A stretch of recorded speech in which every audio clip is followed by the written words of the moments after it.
However, the recent death of a diver in an inshore dive facility has some asking if more could be done to keep divers safe. Diving is supposed to be an adventure, exploring the beauty of the deep, discovering hidden worlds beneath the waves. But for some, it's gone horribly, horribly wrong. These aren't just your typical accidents. These are three of the most gruesome and shocking diving deaths in history. What really happened in those final, haunting moments? You're about to dive into some of the most bone-chilling tragedies the ocean has ever claimed. The Plura Cave tragedy and its heroic recovery. In the crisp, cold air of early February 2014, 5 Finnish divers arrived at Plura Cave System in Rana, Norway, ready to challenge themselves in one of the darkest and most intricate underwater labyrinths in Northern Europe. They were all close friends and passionate explorers. Kai Kenkinen, age 46, Patrick Grunqvist, 42, Jari Hutanen, 40, Vesa Rantanen, 33, and 34-year-old Jari Yu, 4 of them already had experience with Plura's tunnels, while Jari Yu, who had explored many other quarries and caves, was diving there for the first time. Yet they all shared confidence in their abilities and looked forward to the thrill of tackling an ambitious plan. Dive in through a pond at Plura Cave's entrance, travel over 6,600 feet of underwater corridors, and eventually surface out at Steinuga Flogget Cave. It was the kind of adventure that most people only dream about, but cave divers live for. Plura Cave, which is sometimes called Plura Grotta, descends to at least 443 feet or more and is considered among the deepest cave systems in Northern Europe. Its chilly waters hover just above freezing in winter, and its intricate channels can confuse even seasoned divers. Narrow passageways, unpredictable currents, near-complete darkness, and extreme pressure only add to the dangers. Still, these 5 felt up to the challenge. They had top-of-the-line gear, which included closed-circuit rebreathers for a long dive under the ice. They split themselves into 2 smaller teams to carry out their plan. Kai, Veso, and Jari Yu prepared to start from one side of the system, at Steinuga Flogget Cave, while Patrick and Jari H, short for Hutanan, set up at the pond entrance to begin sawing through the ice. Both subgroups would eventually meet somewhere along the route, or at least pass various checkpoints that had been planned in advance. On February 6th, Patrick and Jari H carved a hole in the ice, large enough for divers to slip under, and then took the plunge. They brought along an underwater scooter, an essential piece of equipment for covering large distances and conserving energy. Because the water was around 2 degrees Celsius, they also wore thick dry suits and used closed-circuit rebreathers to recycle the air they exhaled. Their plan was to push into the cave system and get well on their way before the second group of Kai, Veso, and Jari Yu entered roughly 2 hours later.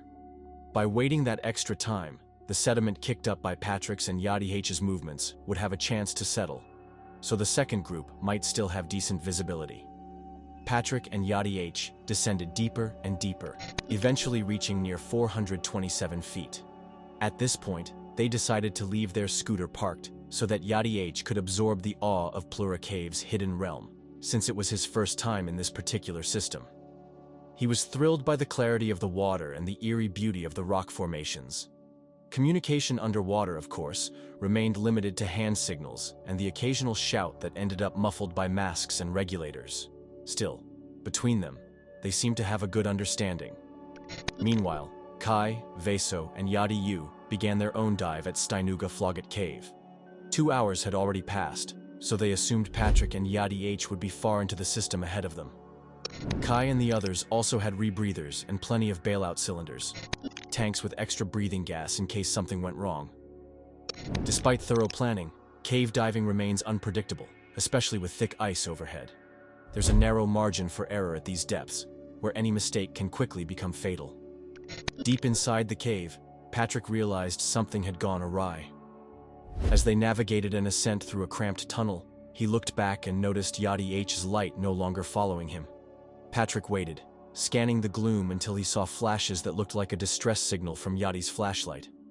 He rushed back to discover that Jari H's scooter line was stuck under a rock. Jari H was trying to free it, clearly in a state of anxiety. Even after he managed to pull it loose, however, Yachty H signaled he needed open-circuit gas, an alarming sign. They were at a depth of about 364 feet, and Yachty H was having severe problems with his rebreather. Trying to help, Patrick handed him a backup cylinder of open-circuit gas. Yachty H took a few breaths, then attempted to go back to his rebreather, only to signal distress again. He repeated this several times, which meant he was struggling to breathe. Patrick quickly shoved a regulator in his friend's mouth and purged it, hoping to clear any water. Tragically, that action resulted in Yachty sucking in more fluid. There, in the silent blackness of the cave, Yachty died right in front of Patrick. Patrick, who had experience as a rescue diver, had never seen a close friend pass away in real time like that. The horror shook him to the core, and he had to fight panic. He knew that if he lost his composure, his life might end too. There wasn't much he could do about the body either. It blocked the passageway they'd come from, so going back was nearly impossible. Now Patrick was forced to move forward, uncertain if he had enough breathing gas to make it all the way out to Steinuga Cave. The original plan was for about 5 hours underwater, but that timeline was shot. Decompression obligations, stress, and the loss of gear he'd already shared made this a do-or-die scenario.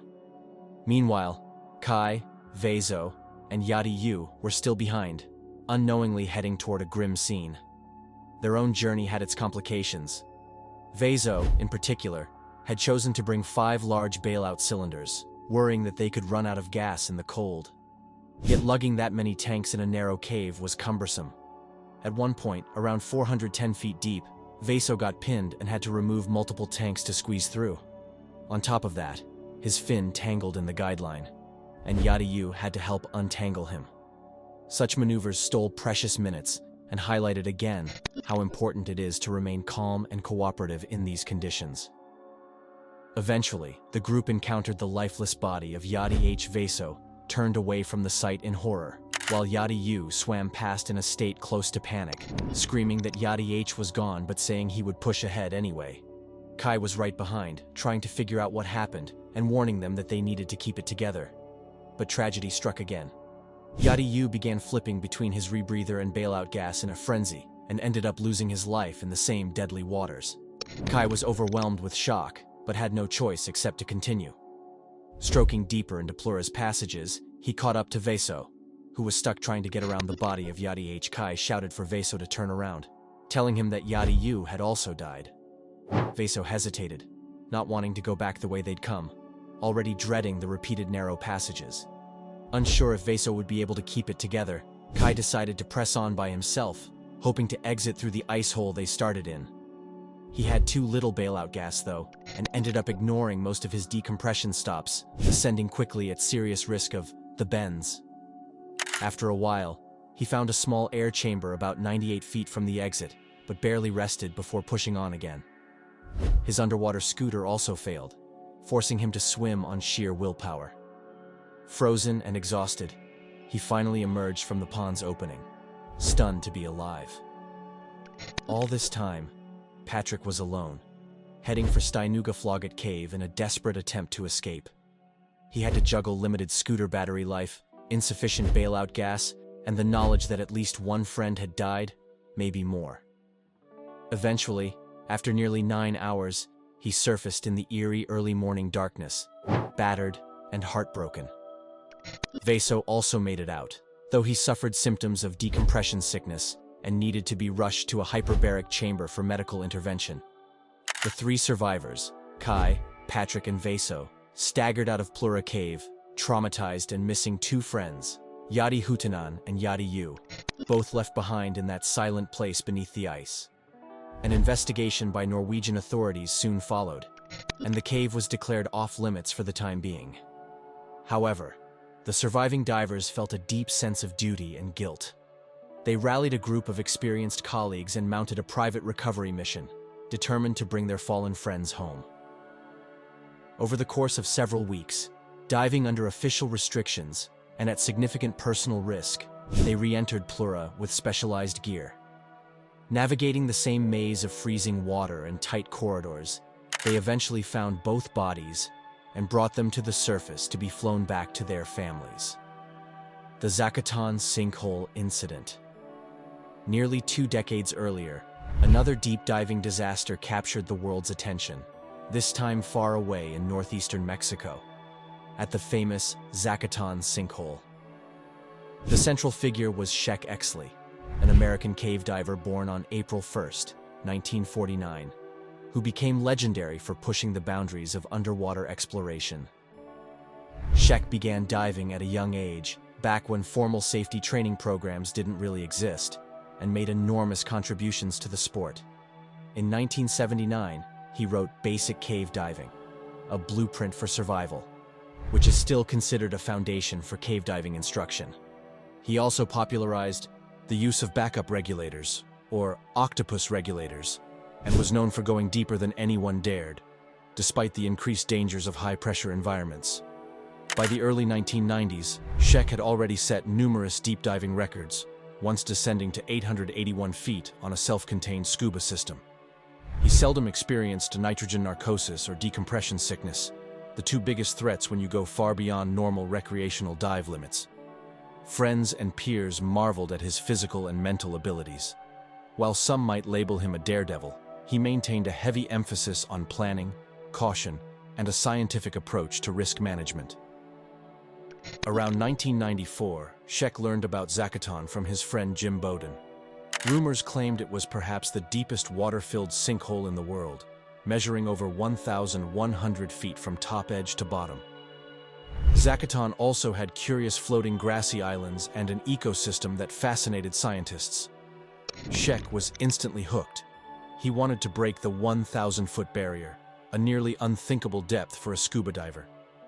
He and Jim mapped out a plan over many months, calculating gas mixtures, deciding on how many stages of decompression they'd need, and gathering a support team that included other divers and family members. They prepared to descend at about 100 feet per minute, tag the bottom, and then begin an hours-long ascent with multiple stops to safely vent nitrogen from their bodies. Even in the best scenario, this was set to last close to 10 hours underwater. On April 6, 1994, just days after Shek's 45th birthday, he and Jim traveled through a passage leading to the main Zakatan sinkhole. Jim started his descent first, then Shek followed a few seconds later to avoid collisions. They planned to drop quickly in the beginning, then slow down near the bottom. As he passed 700 feet, Shek began experiencing high-pressure nervous syndrome, HPNS. His vision sparkled, and his skin itched and stung from the rapid compression. Still determined, he pressed on, reaching somewhere around 860 feet where he paused. Jim sank even deeper, to about 900 or 920 feet, but ran into a major issue when a regulator on one of his tanks violently detached. He managed to reattach it, but had to open and close the valve with each breath, an incredibly risky approach that could lead to total failure at any moment. Realizing he'd used more gas than expected, Jim started a slow ascent, stopping frequently for decompression. It would be about 9 hours before he returned to the surface. Meanwhile, no one spotted Shek's bubbles, and soon it became clear something had happened. His wife, Mary Ellen, eventually donned her gear and entered the sinkhole to look for him, but there was no sign of his ascent. Days later, Shek's body was recovered, entangled in guidelines around 900 feet. His dive computer read 904 feet as his maximum depth, but the exact cause of his death was never fully confirmed. Some speculated it was an acute stress response to HPNS, or perhaps an unexpected mental slip triggered by narcosis. Others thought he might have had a subtle gear problem that cost him precious seconds. Shek's death devastated the cave diving community. He had been a leading figure, someone who wrote the rules on safety and had a nearly supernatural track record of surviving extreme depths.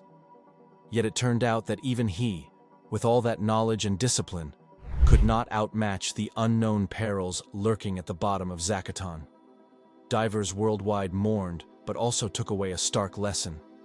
No matter how prepared you are, nature may still throw you a curve that ends in disaster.